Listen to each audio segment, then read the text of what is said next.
Hello students, today we are going to do chapter number 7 from your English literature book, that is a poem Oft in the Stilly Night, and this poem is written by Thomas Moore. Here the poet brings light on two periods, past and present. So the poem starts with the idea that the poet is recalling his old time and feels happy, but soon his happiness changes into sadness. Let's discuss how. So there are two stanzas. I'll start from the first stanza. Oft in the stilly night, ere slumber's chain has bound me, fond memory brings the light of other days around me. Oft word is used as the short form of often. So stilly means a silent, a peaceful night. Ere, again it is used for the word before. So what the poet wants to say, that often in the peaceful night before the poet falls asleep, he recalls all the moments from the past, from the days which are no more. He is recalling the fond memories. Fond memories means the good memories, the happy memories of other days, means his boyhood days when he was a boy. The smiles and the tears of boyhood's years, the words of love then spoken, the eyes that shone now dimmed and gone. So the smiles and the tears means happy and sad days of the past from his boyhood years. He recalls them. The words of love then spoken, the eyes that shone and now dimmed and gone. His parents and his friends, those eyes who shone with affection and love for him, now they are dimmed. There is no light, means they are gone. His friends, his parents, those happy days, those moments, they all are gone. And what is left behind? Only memories. The cheerful hearts now broken. Cheerful hearts means this word is considered for cheerful people. So cheerful people, they are broken. They are nowhere to be seen. The poet can't find them. Thus, in the stilly night, ere slumber's chain has bound me, sad memory brings the light of other days around me. Here the lines are repeated that in the boyhood years, the poet has had a very happy life, full of friends, laughter and love.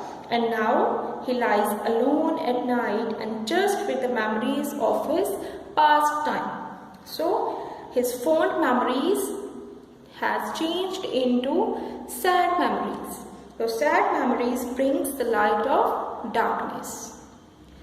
So come on the second stanza. When I remember all the friends so linked together, I have seen around me fall like leaves in wintry weather.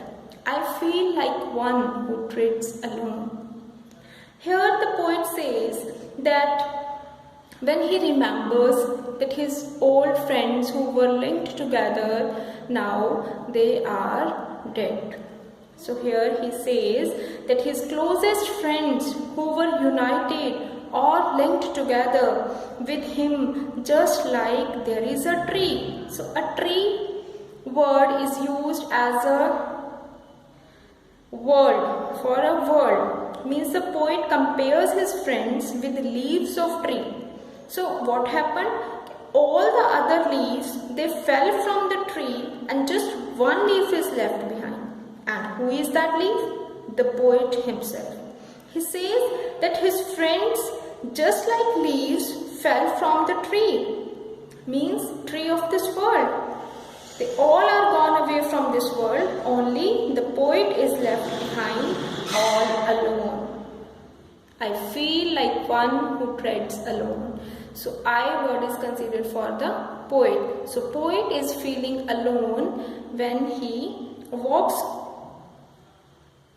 in the path of this world. Some banquet hall deserted, whose lights are fled, whose garlands dead, and all but he departed. Thus in the stilly night your slumber stain has bound me, sad memory brings the light of other days around me. So here some words are used as metaphor, like banquet hall. Banquet hall word is used for this world. That all this world is a banquet hall, and the lights like people. This world is full with people, and the garland word is used for happiness. These words signifies these words. Okay, so some banquet hall deserted means banquet hall is this world, and the lights of the hall means all the people, and the garlands means happiness. So the dining hall, the banquet hall is empty, nobody is there, people are vanished away. So the happiness is also dead. Only who is left behind? Only the poet is left behind, and all have gone away, they have vanished from this world. Only the poet is left behind. So again these lines are repeated here as these were given in the first stanza also. So in this wide world, the poet feels like standing in a deserted banquet hall where he had enjoyed joys and sorrows of life with his friends, and now nobody is there, but only the poet is left behind. So in the overall poem, what the poet wants to say, he is saying that in a calm night, when the poet is lying on his bed, he recalls all those moments which he has spent with his dear friends. So these memories bring him sadness. He becomes sad when he remembers that those moments and those people, they will never return. So what is the central idea of the poem? That the poet is trying to say that everything is mortal in this world except our memories. So everything, whatever is born here, all will perish one day, but only our memories will exist. I hope you understood the whole concept of the poem. Thank you.